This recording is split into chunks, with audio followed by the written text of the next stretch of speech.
Well, one encouraging thing is that I've now not smoked for about a week. And I was smoking. I was just buying singles. Every time I've had a guest who comes and invariably it's a cute chick. Because I'm very influenceable by cute chicks. In fact, cute chicks should realize they run the world. People will do whatever they say. Anyway, but then after they're here, then I start smoking. And the thing is, I think I'm invincible. I think nothing matters. So I'll buy a whole pack and I'll just smoke the whole thing. Really stupid. Now, as of late, I've just been buying single cigarettes, which is economically stupid. It's more efficient to buy a whole pack. But I find my lungs are weak and I don't feel good. I don't even like smoking. I just do it because it's there and I'm bored. And so even after 1 week of not smoking, my lungs feel better than they did. I'm very happy about that. I think I'm in a very neutral position where nothing is making me smoke, nothing encourages it or discourages it. Except my remoteness does. It discourages everything, which is good. It's hard to consume here. But if all your friends smoke, I would imagine that it's damn near impossible not to smoke. It's just you're affected by the people around you. It's not even peer pressure. It's just if that's what's around you, that's what you'll do. And so I would suggest changing friends or getting together with your friends and saying, hey, we're smokers and we're going to die of this shit. We're going to look uglier. We're going to smell worse. And we're going to watch each other die, not being able to breathe. Because, respiratory problems are a major source of death. And it's a waste of money. So, maybe that's, I don't know. I mean, you probably know more about quitting smoking than I do. But it appears I'm quitting smoking.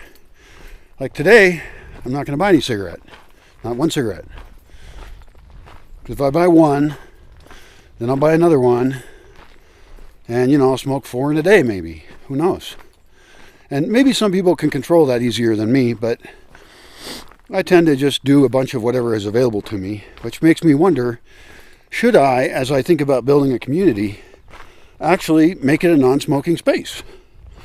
Well, you know what? I already did that. And what happens is people don't fucking follow rules, which pisses me off immensely.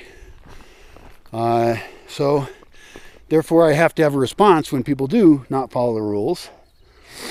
Also, if I'm going to have a really curated invite list, then nobody should be going anywhere and breaking the rules, or that should follow them. There should be long-term social punishment for breaking rules in a given space. If you don't like the rules in a given space, don't go there. Seriously, that's rude. And I don't want to be around any rude people. So I might decide I don't like a particular rule that somebody sets up for their space. Okay, great. I will rule myself out from going there. I won't be a bitch about it and say, no, they can control shit however they want. They can set up whatever culture they want. You could have a non-drinking space. That'd be fine. I'd be tempted to set one of those up myself. Or I could just set up parts of it non-drinking and parts of it okay. Because like it or not, a bunch of people have problems with such things. And so, you could have rules regarding nudity. Some people never want to see any nudity. Some people enjoy being nude. Some people enjoy it too much and they're creepy. But in my sauna, it's always been clothing optional. I used to have a hot tub. It was clothing optional. And it was never creepy as far as I know. There were times when I had special friends over and it was very active, but that is a different vibe and certainly not open to the public in any way. Not even friends of friends, but, well, depending. But the point is you can have all these rules and they're not, people reject the idea of rules. We should all be free to do whatever the hell we want, anywhere we want. Well, fuck that shit, you asshole. That is not how shit should work. Like people can set rules around how their dogs have to be treated. Like don't feed my dogs. That's a rule. That's because you will turn them into beggars. You will teach them how to be bad dogs. People can set up rules about how to deal with their children. Now, you have to have limits on that. It's more important you teach your children not to be assholes that piss other people off. But, I want to create kid-friendly spaces so kids can run around, yell, and be crazy and do all the things they want to do, but that they're civilized in spaces for everybody, in shared spaces.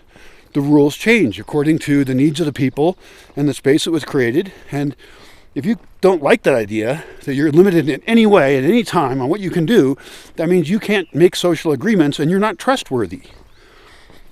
So don't get near me if you're a person who thinks like that.